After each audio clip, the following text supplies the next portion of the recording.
চেকের মামলা আপনি কোথায় করবেন?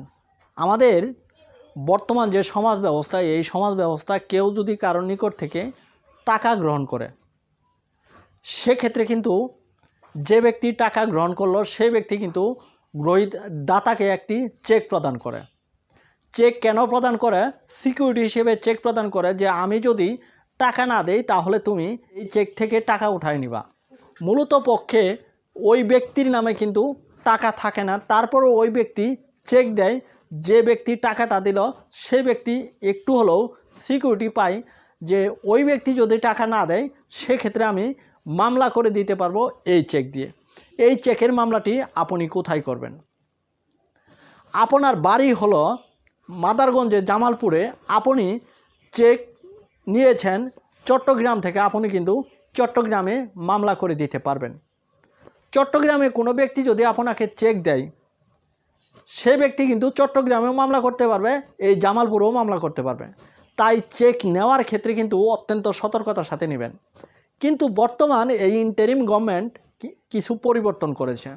এই পরিবর্তন অনুযায়ী আপনি আর চেকের ক্ষেত্রে সরাসরি মামলা করতে পারবেন না যদি আপনার চেকের অর্থের মূল্য 5 লক্ষ টাকা পর্যন্ত হয়। 5 লক্ষ টাকা পর্যন্ত হলে আপনার জেলায় যে লিগ্যাল এইড অফিস আছে, এই জেলা লিগ্যাল এইড অফিসে একটি আবেদন করতে হবে। জেলা লিগ্যাল এইড অফিসে আবেদন করলে আপনাদের দুই পক্ষকে ডাকবে, ডেকে তিনি বিষয়টি মীমাংসা করার চেষ্টা করবে।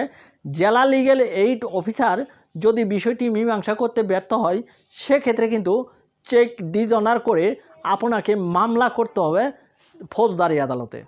প্রিয় দর্শক, চেক নেওয়া এবং দেওয়া এর ক্ষেত্রে কিন্তু অত্যন্ত সতর্কতা অবলম্বন করবেন। বিশেষ করে আপনি যদি কাউকে চেক প্রদান করেন সেক্ষেত্রে ব্ল্যাঙ্ক চেক কখনোই আপনি প্রদান করবেন না। আপনি যদি ব্ল্যাঙ্ক চেক প্রদান করেন, আপনি 5,000 টাকার বিনিময়ে 50,000 টাকা দিলেও কিন্তু যার নিকট ব্ল্যাঙ্ক চেক প্রদান করেছেন তাকে কিন্তু সন্তুষ্ট করতে পারবেন না। সেই ব্যক্তি যদি চতুর হয়, সে ব্যক্তি যদি ধান্দাবাজ হয়, সে ব্যক্তি কিন্তু 5,000 টাকার বিনিময়ে আপনার নিকট থেকে 50,000 টাকা আদায় করে নিতে পারবে এই ব্ল্যাঙ্ক চেক দেওয়ার কারণে।